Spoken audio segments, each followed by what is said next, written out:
Sa ating bansang Pilipinas, may nagsasabing si Jesus ay Diyos, si Jesus ay anak ng Diyos, si Jesus ay tao.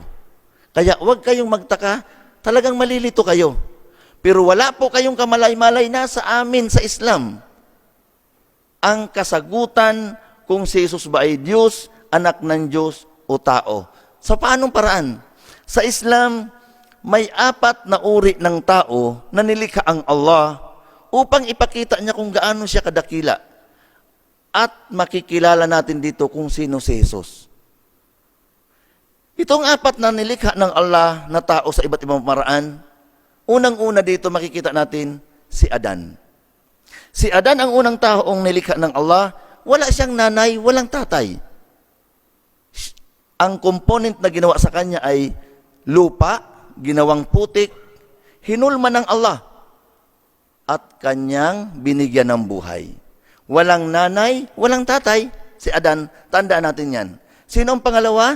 Si Eva. Mula sa tadyang ni Adan, wala siyang nanay. Ito walang nanay, tatay. Si Eva galing sa lalaki, walang nanay. Sino ang pangatlo? Nagsiping na si Adan at si Eva. Mula sa egg cell ni Eva at sperm cell ni Adan, lumabas ang ni Adan. Kail, Abil, tayo. Tayo na ay may nanay at tatay. Adan, walang nanay, walang tatay. Ang kabaliktaran tayo, may nanay, may tatay. Adan, walang nanay, walang tatay. Si Eva galing sa lalaki, walang nanay. Nilikha ng Allah ang pang-4. Sino? Ito si Jesus. Naglikha ang Allah ng isang espiritu, linagay sa sinapupunan ng isang babaeng birhen, isinilang ni Birhen Maria si Jesus na may nanay, walang tatay, kabaliktaran ni Eva na galing sa lalaki, walang nanay. So ito po ang 4. Kung mapapansin po natin, huli pa na nilikha si Jesus. Kung titingnan natin ang 4 na pagkalikha na ito, mas espesyal ang pagkalikha kay Adan at kay Eva. Bakit? Hindi dumaan sa sinapupunan, hindi dumaan sa pagkabata, malaki na sila. Samantalang tayo at si Jesus, napakaliit ng pagkakaiba. Tayong lahat, pinaglihi tayo ng ating nanay. Sino naglihi kay Jesus? Ang nanay niya si Virgin Mary. Ako 9 na buwan sa sinapupunan ng aking nanay. 9 na buwan din si Jesus sa sinapupunan ni Virgin Mary. Pagsilang sa akin ng aking nanay, normal, hindi cesarean. Saan ako dumaan? Paglabas ko, pagsilang ng aking nanay, sa puwerta ng aking nanay. Si Jesus nung isilang ni Virgin Mary, normal, hindi cesarean, kaya siya'y dumaan sa puwerta ni Virgin Mary. Paglabas ko sa sinapupunan ng aking nanay, ako'y umiiyak, ako'y dumididi, ako'y natutulog. Paglabas ni Jesus sa sinapupunan ng kanyang nanay, umiiyak, dumididi, natutulog. Ano ang pagkaiba sa atin? Maliit lang. Tayo'y may nanay, may tatay. Si Jesus may nanay, walang tatay. At sa atin mga tagapakinig na hindi pa mga Muslim, wag na wag natin bibigyan ng tatay si Jesus dahil masisira ang tatak ni Maria na siya'y birhen. Birhen. Kaya nga siya birhen dahil walang lalaking nakagalaw sa kanya. Ngayon, ano ngayon ang kalagayan ni Jesus Christ? Sa Islam, siya'y anak ni Maria, propeta ng Allah. Maliwanag na maliwanag kapag nangangaral si Jesus Christ nung kanyang kapanahunan, binanggit ng Allah sa banal na Quran, laging sabi ng Allah na binanggit ni Jesus kapag nangaral siya, wa innallaha rabbi wa rabbukum fa'budu hada siratum mustaqim.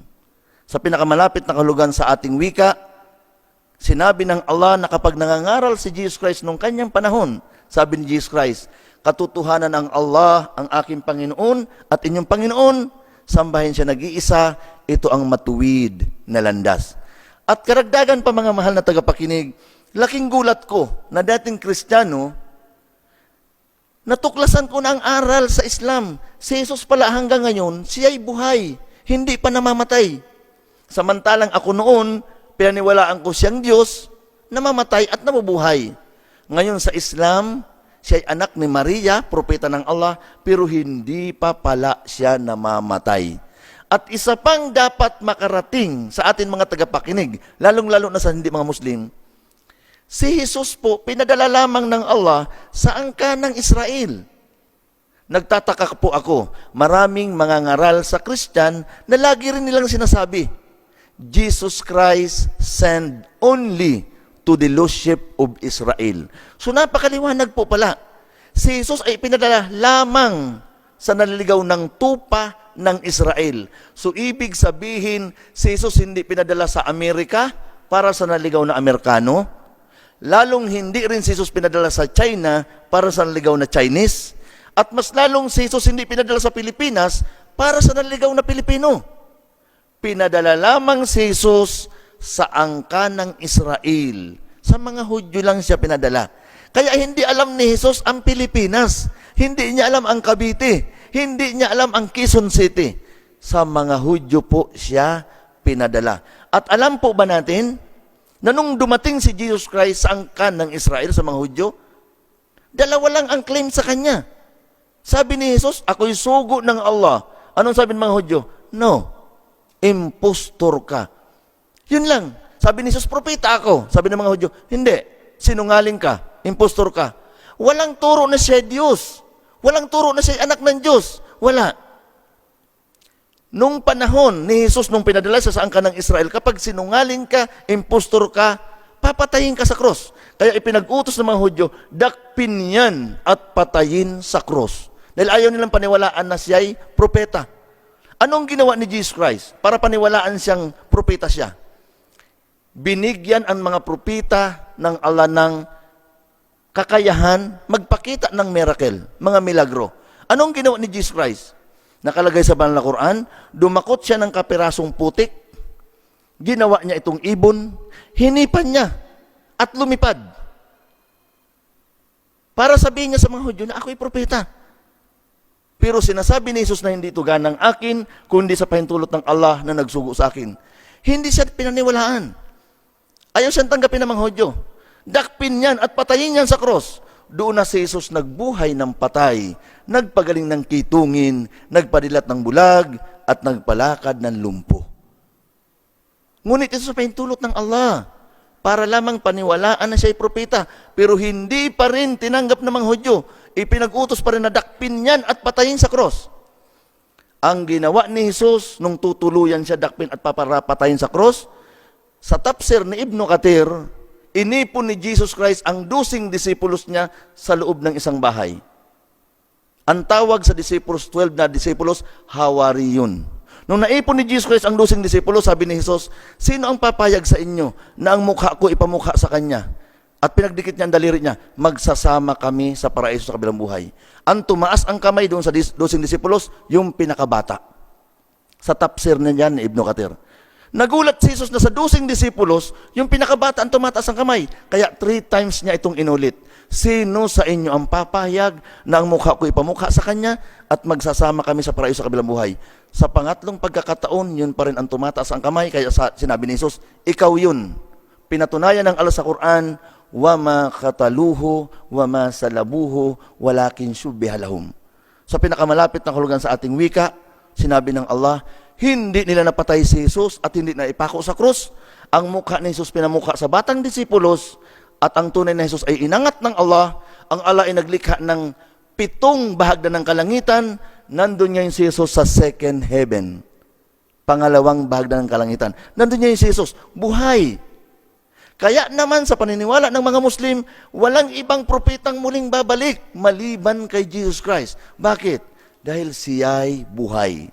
Kaya para sa atin mga tagapakinig na hindi pa mga Muslim, naniniwala kami sa second coming ni Jesus Christ. Bakit? Buhay siya, kaya siya kailangan bumalik. Mga mahal na tagapakinig, huwag kayong maniniwala na sa panahon natin ngayon, may patay at may kakayahang bumalik. No. Dahil kung may patay na may kakayahang bumalik ngayon, solve na sana ang kaso ni Ninoy Aquino at ni Da Blanca. Ang daming mga babaeng ni-rape sa Pilipinas. Ni-rape, pinatay, nilibing. Bakit ang rapist hanggang ngayon, buhay pa, nasa kulungan? Kung nakakabalik ang patay, di dapat minulto na yun. Dapat sinakal na. Kaya hindi nangyayari yan dahil walang patay na bumabalik. Kaya si Jesus ay babalik dahil siya po ay buhay. Tanda na malapit na ang araw ng paghukom. Hanggang dito na lamang po. Maraming salamat.